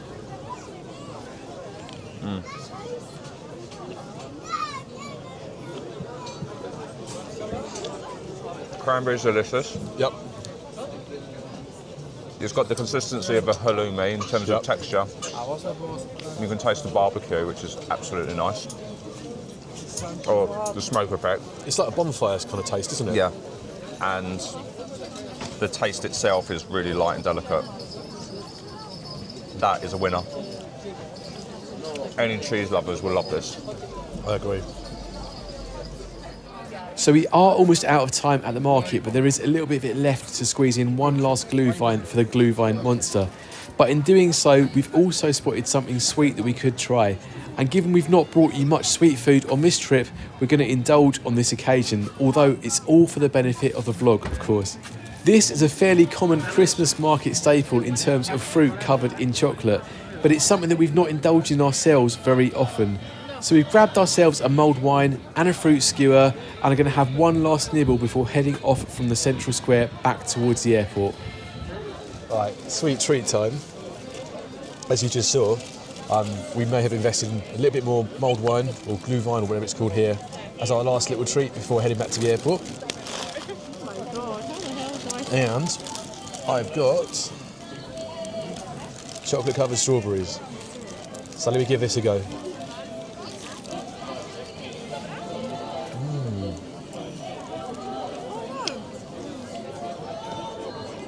That is really good.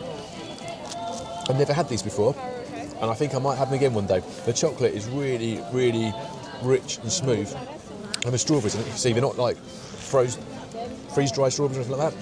They're perfectly fresh and juicy and sweet, and it all tastes delicious. I guess we should let Stephen try his as well.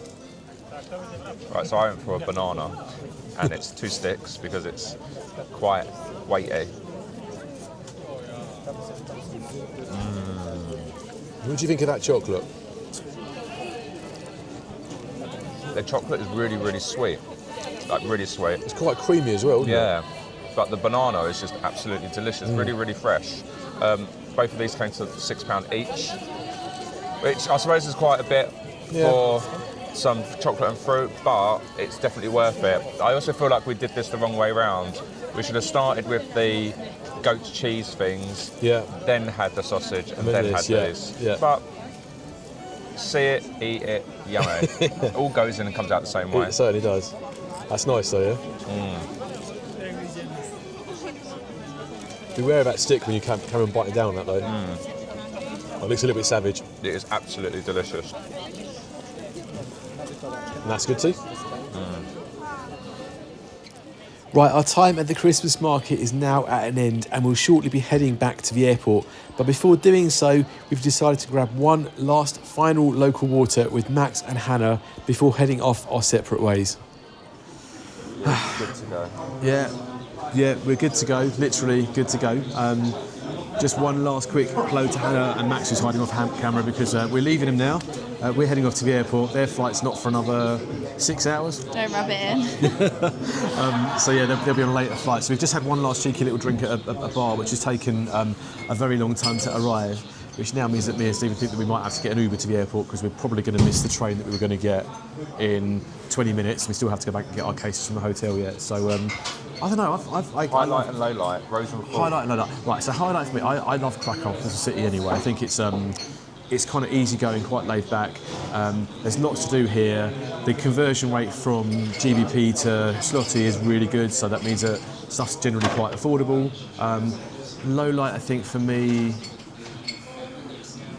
I think the Christmas market was very crowded, and I think some of the cultural stuff here is that when people want to get somewhere, they just want to get somewhere, and there's not always much etiquette around kind of trying to avoid collisions and walking into people or hitting them with your bag on your shoulder or running them over with your prams, that kind of stuff. And that at times was a little bit anxiety-inducing, I think, for me. But other than that, Krakow's definitely a city that's worth visiting. We've crammed a lot in 2 days, basically. I feel it's been quite hectic and frantic. But I don't know. I'm exhausted. You're exhausted. I'm so tired. But yeah, no, I had a really good weekend. I think what you said about Christmas markets is true. I think they're really busy here compared to Berlin. Like I feel like I enjoyed them more there. Yeah. But generally speaking, Krakow as a city, I think is cleaner, nicer, cheaper.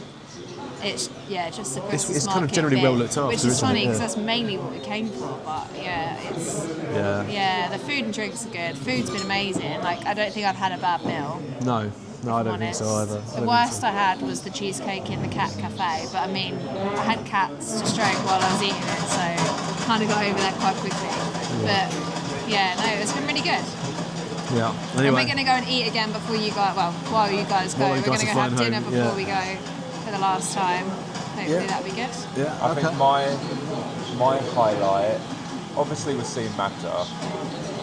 I mean, it goes without saying, but if I had to pick an activity or a food item or something, it would have to be Lost Souls Alley. That was good fun. The Lost Souls Alley was definitely good. And I was nervous about that, but actually when I got out at the end of it, I really enjoyed it. I don't know why I made myself nervous, it wasn't that bad. I think I was so worried that I spent more time being worried in the lead up to it than actually when we were in there. It was so much fun. And maybe that's part of the experience, that they hype you up and make you feel like it's going to be way worse than it actually is. But it was good. Apart from being like chained and bagged and handcuffed to a wall. Yeah. You know, that's fine, all part and parcel of the experience, good fun. Yeah. I just know that if in real life if that did happen, you guys would take your sweet time to get me out. We didn't really know what we were doing, to be honest. It's just like, anyway. Yeah. I think also just like, for you guys, for Max and Hannah, it's always great spending time with you. And we're already plotting potentially another trip or two here and there. We might go away as well. So they may pop up again on the vlogs again at some point in the future. But we're going to have to say goodbye to you for now. Max eventually might be Max eventually may come on camera when he's a little bit less camera shy. But yeah, we're going to have to say goodbye to you guys for now. Yeah. But thanks for the company as always. For everyone else, the next time you see us will either be on the way to or at the airport if all goes to plan.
Okay everyone, time check, it is 4 PM on the dot.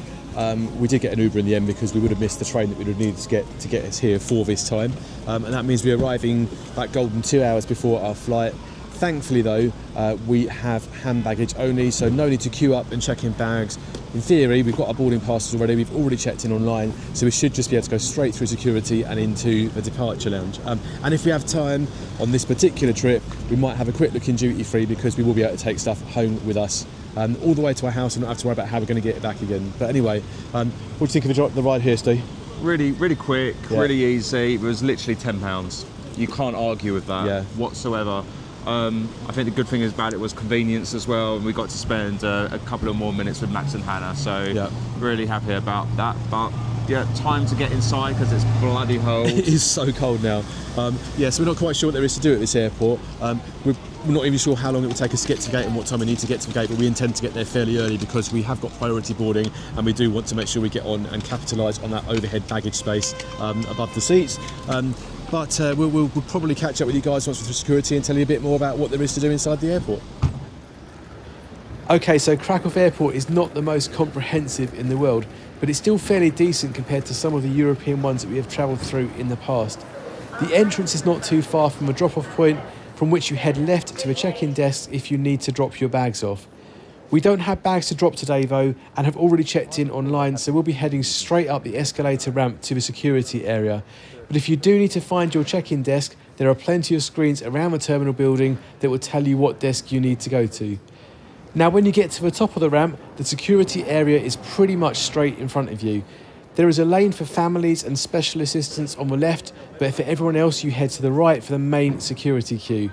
And right now it seems really quiet, which is a bonus as it will probably give us a bit more time in duty free to have a bit of a browse around. Speaking of which, as we didn't get to do that in London, let's see what the one in Kraków has to offer.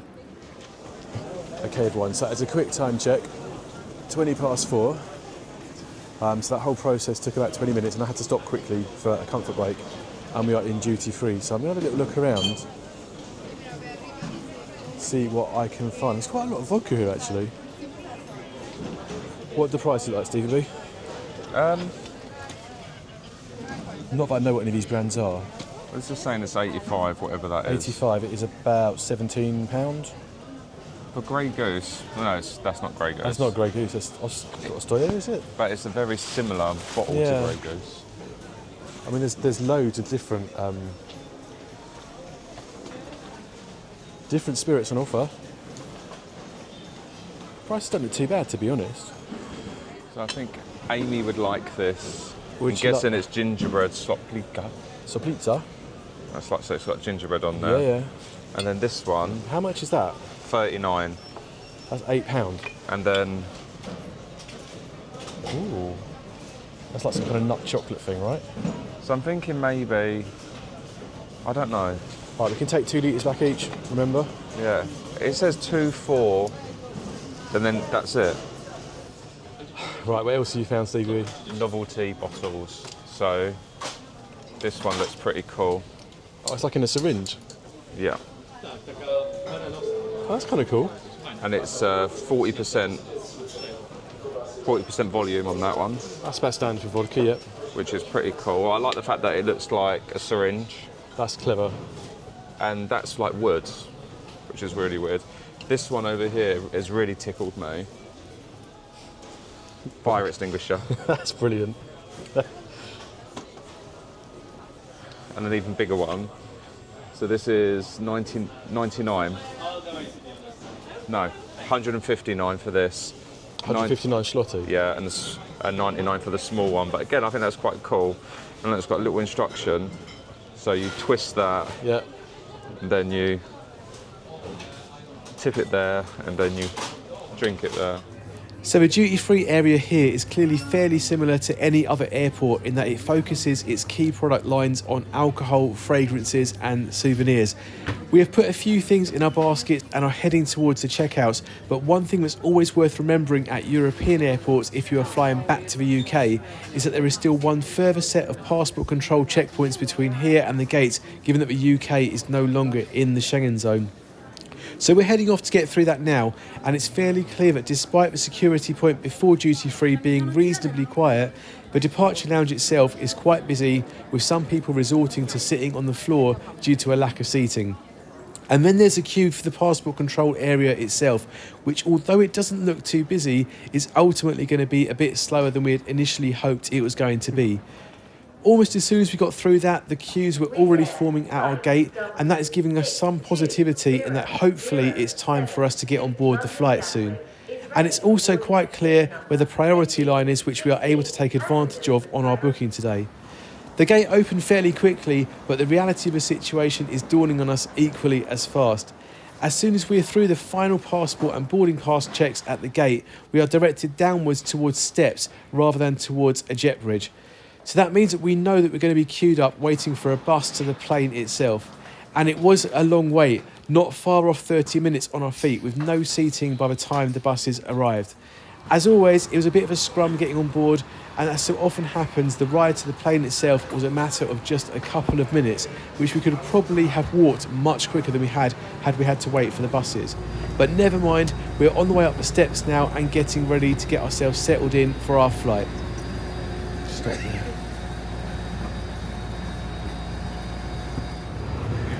Made it. I don't know how much space is left up there. Take that. Yeah. Okay, all on board. It's been an interesting experience for the airport. Straight through security, that was fairly quick. Then we had to go through a passport control area, which was 20 minutes from entering the queue to getting through. Reasonably quick, but they were constantly putting people out to push forward to the front of the queue because their flights were about to depart, which held us up a little bit. And then we got the other side of the kind of passport control area into the non-Schengen area. And it was just chaos in there, loads of people everywhere, barely anywhere to sit, one restaurant, one shop. So yeah, for a while we kind of got to sit down, and then suddenly we realised that everyone had got themselves into the queues for the plane. So there was a priority queue and then a non-priority queue. We managed to find the right one by looking at the signs above the queue. And then they announced the flight was boarding, we go through the passport control, and then get kind of put into a queue inside to wait for a bus. And then of course, you know my thing with that bus case, the bus eventually arrives, everyone bundles on, it gets absolutely rammed full of people, get to the gate, doors open, and everyone just mobs the plane. So anyway, we're on board, we have managed to find somewhere to put our cases in our bag, which is good, but it has just been a little bit chaotic. Hopefully, though, the rest of the flight will go a little bit more smoothly. So boarding may have been a bit chaotic, but before long we are pushing back from the gate and heading towards the runway. And apologies for the reflection in the window, but it's a bit of an occupational hazard when it comes to filming on the ground during the hours of darkness. It's a fairly short taxi to the runway though, so let's get ourselves ready to get up in the air and head back to the UK.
Okay folks, about halfway through the flight now I think.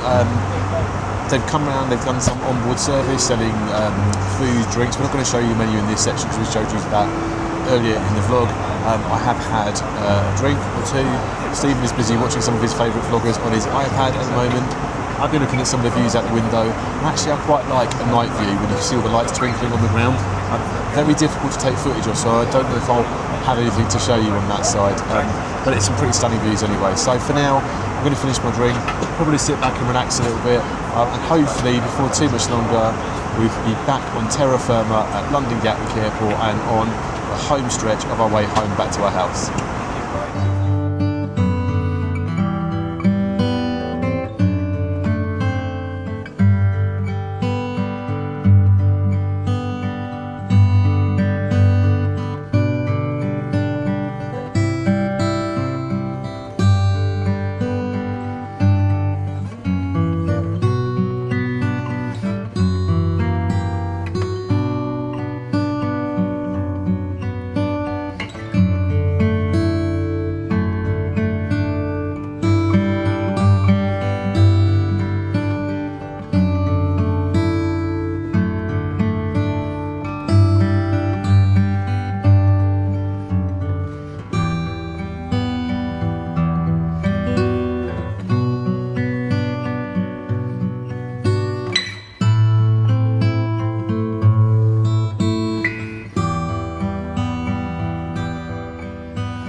Well folks, we're back where it all started just a couple of days ago, back in front of a Christmas tree here at the South Terminal. It's literally like 72 hours. I know, yeah, South Terminal at Gatwick Airport. I've had a really good weekend.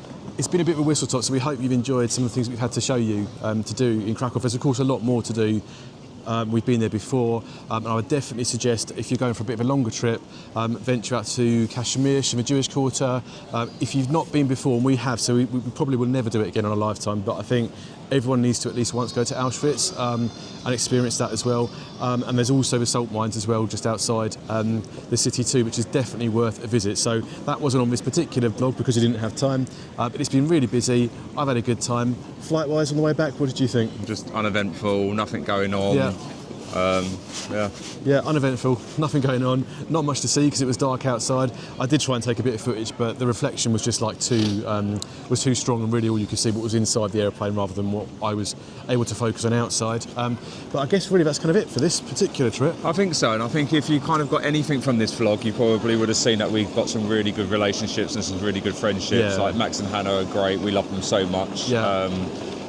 Hopefully we'll be going to New York with them this time next year, we will see. Fingers crossed, yeah. and obviously Magda and Grant. Martin and Grant. Magda and Grant. Magda and Martin is what he's trying to say. Magda and Martin. It's been a long day and we're tired, and we're probably going to head down to the bus stop in a second because we've only got 2 fairly small suitcases, so we don't need to splash out on a taxi home today. We'll jump on a bus back home, and then in a week's time we will be back here again, because literally on Saturday, which is in 6 days, we'll be flying out to Florida for Christmas. Yeah, I can't wait for that. So do stick around for that. We will be doing Mickey's Merry Christmas. Yeah. We'll be doing Jollywood Nights. We've got tickets at Epic Universe. Yeah. We'll be doing Universal Studios. Yeah. We'll be going down to celebrate. There'll be so much going on. You do not want to miss that one. You certainly don't. But for today, guys, that's going to be it. We're going to wrap things up here. We hope you've enjoyed what you see. Don't forget, if you do enjoy what you see, like the video, do subscribe to our channels, and most importantly, turn on notifications so that you know when we put new content out. And what else do people need to look at? Socials will be popping up on the screen now. Do head on over to our Facebook community page, and we're very active on Instagram too. Anyway, hope you've enjoyed, guys. That's it for today. We're going to check out. Good night, everyone. Take care of yourselves, and we'll see you all soon.